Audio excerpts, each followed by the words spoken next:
So I practice this from a concept model that a coach gave me, a business coach gave me, and it's called the Wheel of Life, if you haven't heard of it.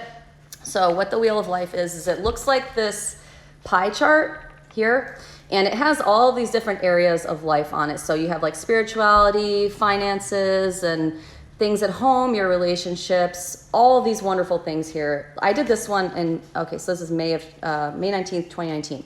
So a little over 6 months ago. And I rated it based on, what I felt I was in tune with in my life. And down here are the priorities. So like these are the things that are not going to move. These are like where my priorities in life actually are. My spirituality always comes first. Career, family, they all rank down. So this is how I know if something in my life is pulling focus away from something else. And this is how I know how to apply self-care in my life. So say I am rolling in dough. I am busting out 4 to 5 shifts at the club every week. I have money coming out of my ears, but I have no time for my relationship. I have no time to work out, take care of my body, or any of that. Is that practicing really good self-care? No, but like many people would think, well, you have all this money, you could do whatever you want with it, but do I have time to do that? So in my opinion, self-care is about kind of looking at the teeter-totter of life and weighing out what you can do to achieve overall balance.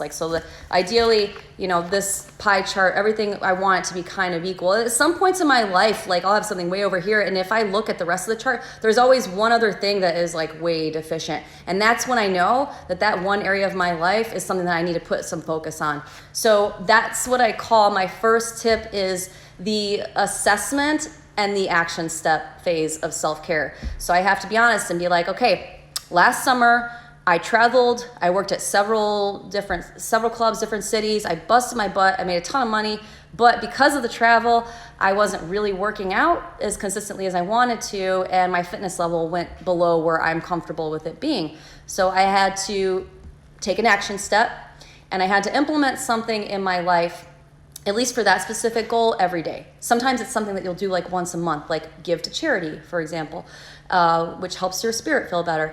But sometimes it's something that you have to do every day. So then I created a habit tracker, which I tried to print out and my printer's broken again. So use your imagination, or actually, I have it here.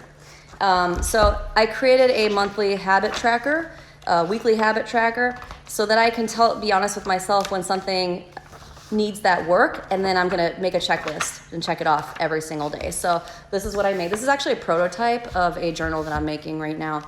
So I put in there things that I know that fulfill different categories of my life, right? So maybe because I was really bad with my working out, my fitness, I put down that I'm gonna track my macros, so my protein, my carbs, and fats. I'm going to make sure that I stretch several days a week. And this is going to keep me honest, because I have 7 opportunities to bring that goal level up and practice the self-care that my body needs that week. And if I'm not hitting those, whatever my marker is for that 7 times a week or 5 times a week, then I know that pie chart slice is going to be small again.